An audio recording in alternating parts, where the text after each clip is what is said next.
I never spoke to Maithripala Sirisena regarding any issues. Who is handling this common candidate? He is not going to win. But I guess some forces are behind this. You just go through the Mahinda Chintana vision and see is there any provision there to do away with executive presidency? No. It is the duty of the respective local governments to remove all these cutouts. Our position is the people believe president and the president believe people. That is why president declared the presidential election 2 years before the due date. I am certain that we are winning with the majority larger than last time.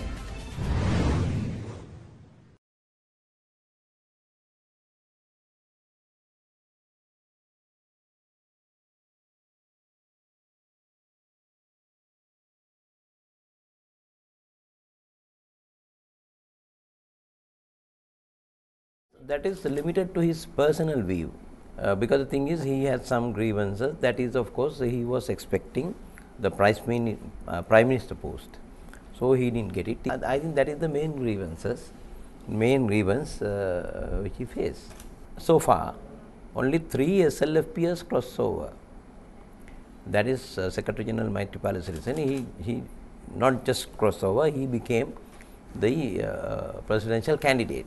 MKDS Gunawardena from Kantale, he had some issues with the politicians, our politicians in the district, and the Duminda Disanayaka, he had some issues with the chief minister of the central province and one of the ministers. They are the only 3 SLFPs crossed over.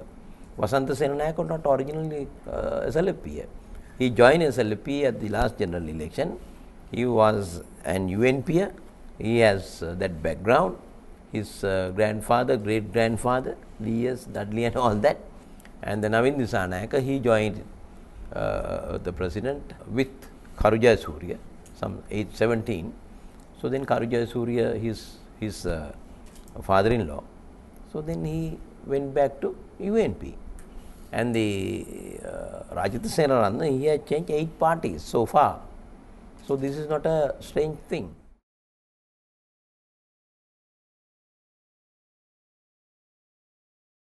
No, I never. I never spoke to Maithripala Sirisena regarding any issues, because it is only the president above me according to the party hierarchy. That is UPFA. And the UPFA is above SLFP, because UPFA is a collection of political party. So therefore, there are no other person in between president and me according to the party hierarchy of the UPFA. Then why should I go to some other person and ask for some relief?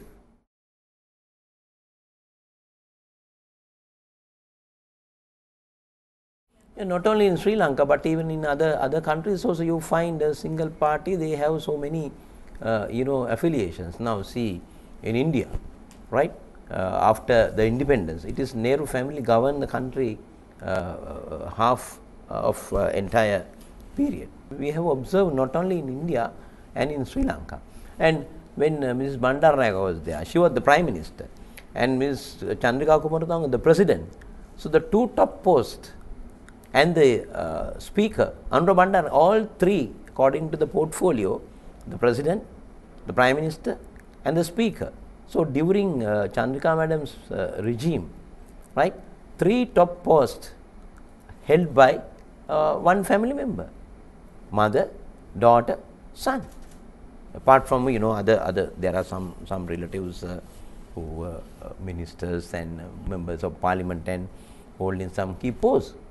So then why didn't he make allegation during that period?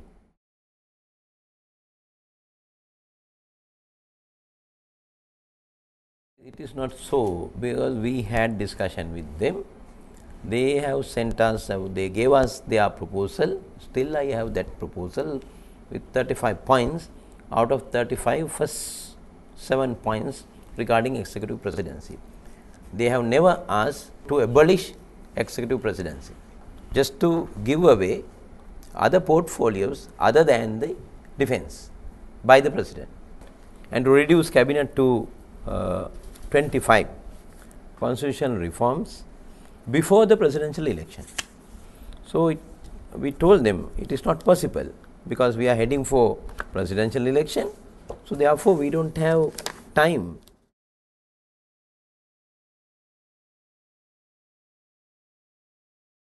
No, there is no promise there. You just go through the Mahinda Chintana vision and see is there any provision there to do away with executive presidency? No. There is a sentence that we should go for constitutional reforms to reduce the powers of the executive presidency.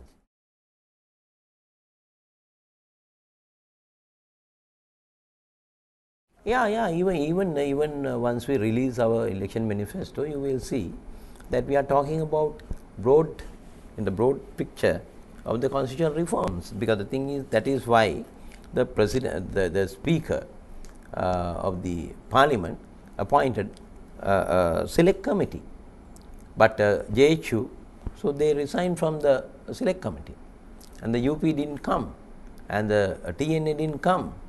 So then we are there. So then even in the future, if you want to reform the constitution or to introduce new constitution with new concepts and all that, in that case you have to appoint either parliament select committee or you have to convert entire parliament into constitutional committee. That's how in 1970 changed the Salisbury constitution into republican constitution, right?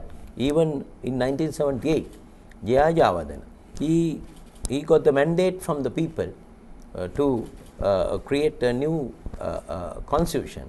So therefore, you need time to introduce a new constitution or to introduce constitutional reforms in a country. Well, that is the basic law of the country. To my knowledge, and it is very clear that if you talk about the opposition, you find 4 different opinions about abolishing executive presidency. One is Venerable Sobhita Thero, for last 2-3 months, with the instructions of former Chief Justice Sarath Silva, right, had a campaign with civil societies, right, that is to abolishing of the executive presidency. Then what do you mean by abolishing of the executive presidency? Now there are basic fundamentals of drafting constitutions in countries. You find written constitutions, you find unwritten. Now for an example, in Britain you don't have written constitution. They have traditions and some acts, right? And if you talk about executive presidency, then you find different models. Now in America you find one model, in France you find another model. So then when you introduce a new constitution, when you say you abolish executive presidency, alternative should be either the whole system of Westminster structure, right, with full powers of the Prime Minister and the executive powers now lying with President.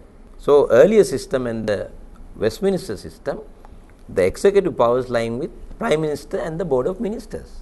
So that is the difference, right? So if you are abolishing executive presidency, so there won't be a president with executive powers. So he can't hold any portfolio. Like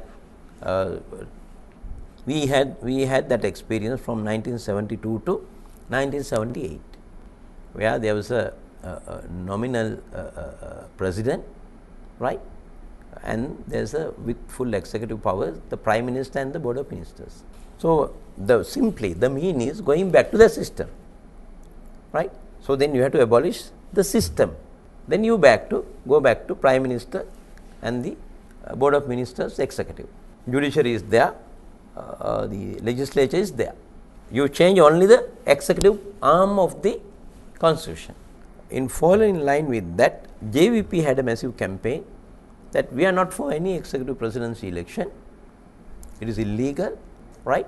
The president also can't contest for the 3rd term, and he can't proclaim after expiring 4 years, right, to announcing another presidential election. Then the president, by using the provisions of the constitution, section Article 129 subsection 1. He referred the matter to the Supreme Court. They have expressed their view, the opinion. President can announce the next election after 4 years and he can contest for the third term.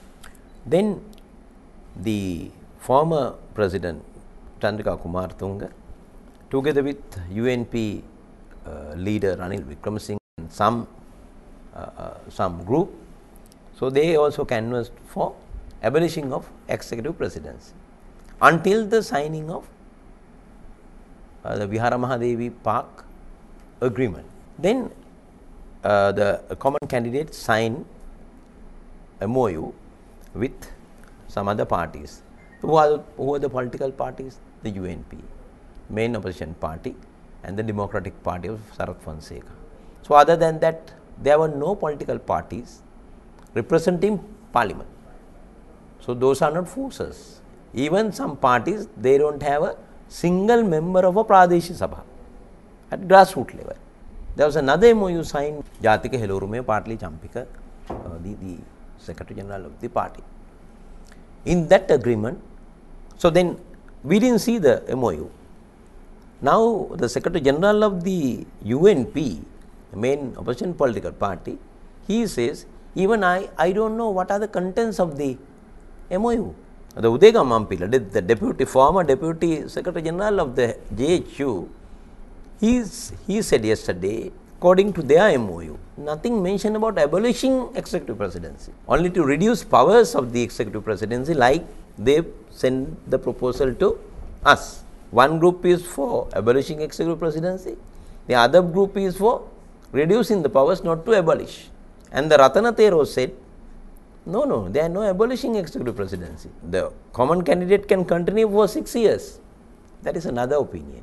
And the Tissa Thanayaka, before he joined the government, he said, Maithripala Sirisena should transfer powers to Ranil Wickremesinghe, all the executive powers to Ranil Wickremesinghe under the Article 37 of the Constitution.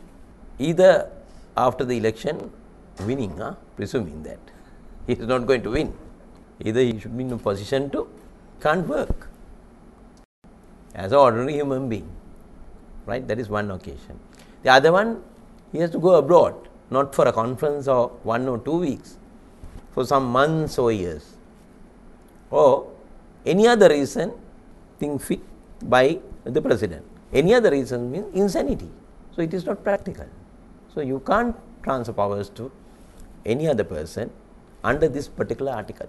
So that was another opinion of the UNP group. He was the General Secretary. So there were 4 different opinions until yesterday by the common candidate. So then how can the people or the voters of our country believe this common candidate? Who is handling this common candidate?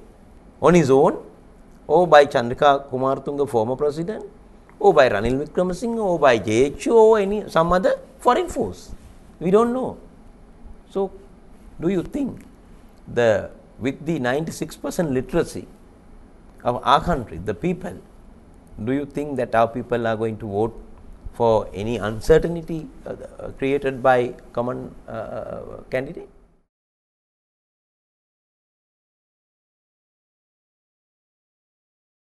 I don't have any knowledge about that, but I guess some forces are behind this.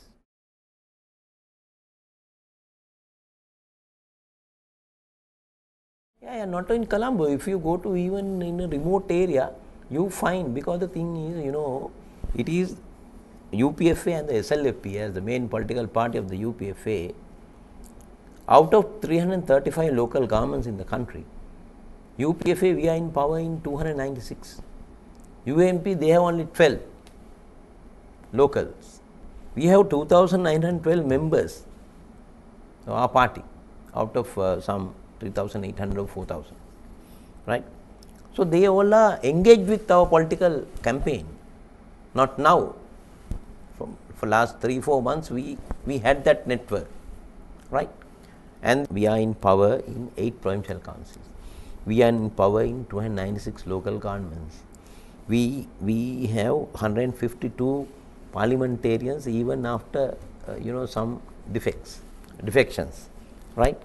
So now they are also getting ready for their election after the presidential election. They know very well within couple of months there will be general election. So now they also like to get more preferential votes. So with their photo, you find most of cutouts, you find the photograph of some politician, right? So can't help that the government has not spent a cent on cutouts. No. Those cutouts erected not after date of nomination. What to do that his birthday fallen on when? So 18th of November. It is the duty of the respective local governments to remove all these cutouts, especially in Colombo Municipal Council. Other areas they have removed.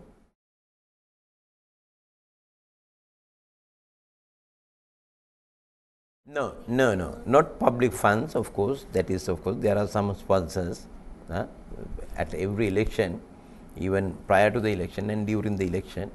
Not only UPFA, even other parties also, they are party supporters. They sponsor. The ministries, of course, they have their functions. Now, say for an example, giving away some appointments. Do you think that Maitripala Sirisena as the Minister of Health, he had a meeting at Sugadas Indoor Stadium, giving away 5,000 appointments to recruit nurses, right? So he knows very well that he paid that bill. That is official function, and the very same day he crossed over to other side. He had function at the Apekam, close by. So who put the bill? He knows very well. So knowing that, why should he say so?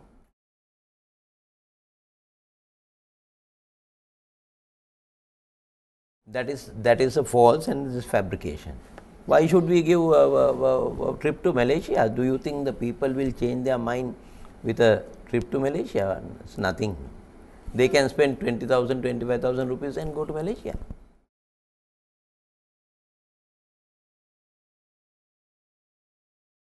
No, we are not using any said property. We have our own properties. Election monitors also funded by some foreign countries. No? Don't rely on these election monitors and all that. They are there to. I know what happened in Northern Provincial Council election. I was there for a whole period during election. On the day of election, some monitors, they are members. Of course, they supported TNA openly. I told election commissioner also. Because I think all these people, they are cadres, they are citizens of this country, no? They belong to any of the political parties. They have their political affiliations. With that in mind, they work. Now, supposing they say, I saw this, but no proof. They just can say as observers.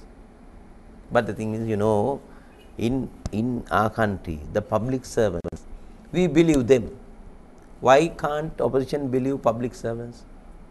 Do you think they want to lose their pension and their credibility and the dignity? No. So our position is the people believe president and the president believe people. We have trust between two parties. Based on that, we go for election. That is why president declared the presidential election 2 years before the due date. It's not a surprise. There, even at the 2005 presidential election, without any allegation against the president, as the party representative, she didn't support him, and she pressurized some of the ministers, some of the political parties not to support Mahinda Rajapaksa. And the 2010 election, after defeating the terrorism in the country, she supported Sarath Fonseca. So then no surprise that she is coming back and dominating the entire opposition candidates' election machinery.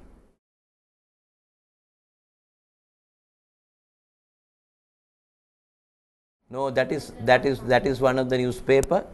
So the day after the Maitripala Sirisena crossed over to the other side, they say that they had a survey. Can you do a survey the day after the person crossed over to the other side? now it is the right time to do a survey of a election. It's a false figures. Now there is a investigation and there was an interim order against that newspaper and the news.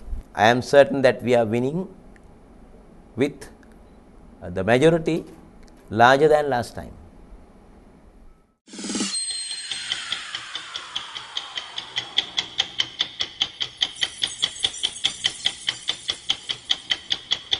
"50 years of strength, trust and stability, offering high security and the best return for your investments. Licensed by the Monetary Board of Sri Lanka and serving you with 5 decades of trusted excellence. Mercantile Investments and Finance PLC, service that extends beyond. Call 0112 348 348.